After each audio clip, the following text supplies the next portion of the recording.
വേദപുസ്തകത്തിനകത്ത് ആ ഒരൊറ്റ രാത്രിയിൽ, ആ പെസഹായുടെ അന്ന് ഒറ്റ രാത്രിയിൽ പ്രധാനപ്പെട്ട 6 സംഭവങ്ങൾ ഉണ്ടായി. ഒന്ന്, ലൂക്കോസ് വിശേഷം 22-ാം അധ്യായം 1 മുതൽ 6 വരെയുള്ള ഭാഗങ്ങളിൽ യേശുവിനെ പിടിക്കുവാനുള്ള ഒരു ഗൂഢാലോചന ശത്രുഭാഗത്ത് ആ പെസഹ ദിനത്തിൽ ഉണ്ടായി. ആ 21-ാം അധ്യായത്തിന്റെ 7 മുതൽ 23 വരെയുള്ള വാക്യങ്ങളിൽ യേശു കർത്താവ് തന്റെ ശിഷ്യന്മാരുമായി ചേർന്ന് അന്ത്യത്താഴം കഴിച്ചത് നമുക്ക് കാണാൻ കഴിയുന്നു. നമ്മുടെ ക്രിസ്തീയ സഭകളുടെ വിശ്വാസ ജീവിതത്തിന്റെ ഏറ്റവും വലിയ ഫൗണ്ടേഷൻ, ഏറ്റവും പ്രധാനപ്പെട്ട ഒരു ശുശ്രൂഷയുടെ നിർവഹണം അവിടെ നടക്കുന്നത് നമുക്ക് കാണാം. മത്തായി 26:26 അങ്ങനെയാണ് രേഖപ്പെടുത്തിയിരിക്കുന്നത്.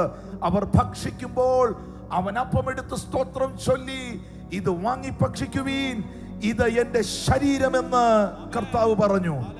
ഈ സംഭവം നടക്കുന്നത് ആ രാത്രിയിലാണ്. 22-ാം അധ്യായത്തിന്റെ 24 മുതൽ 38 വരെയുള്ള വാക്യങ്ങളിൽ ശിഷ്യന്മാരുടെ കൂട്ടത്തിനകത്ത് ഞങ്ങളിൽ ആരാണ് വലിയവൻ എന്നൊരു തർക്കം നടക്കുന്നത് കാണാം.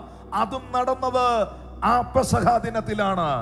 39 മുതൽ 46 വരെയുള്ള വാക്യങ്ങളിൽ യേശു കർത്താവിന്റെ ഗദശമന തോട്ടത്തിലെ ഏറ്റവും ശ്രദ്ധേയമായ വിയർപ്പിന് പകരം ചോര പുറത്തേക്ക് വന്ന അതിദാരുണമായ വേദനകൾ മാനവകുലത്തിന് വേണ്ടി സ്വീകരിച്ചുകൊണ്ട് പ്രാർത്ഥിച്ച ദൈവപുത്രന്റെ അതിശക്തമേറിയ പ്രാർത്ഥന ആ ഭാഗത്തിൽ നിങ്ങൾക്ക് കാണാം.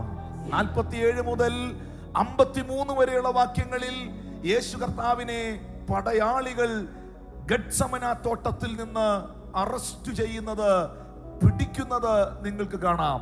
54 മുതൽ 62 വരെയുള്ള വാക്യങ്ങളിൽ യേശുവിനെ പത്രോസ് തള്ളിപ്പറയുന്നതും തള്ളിപ്പറഞ്ഞ പത്രോസ് അനുതപിച്ച് കരയുന്നതും നിങ്ങൾക്ക് കാണാം. പെസഹ എന്ന ഒറ്റ ദിവസം നടന്ന 6 സംഭവങ്ങൾ.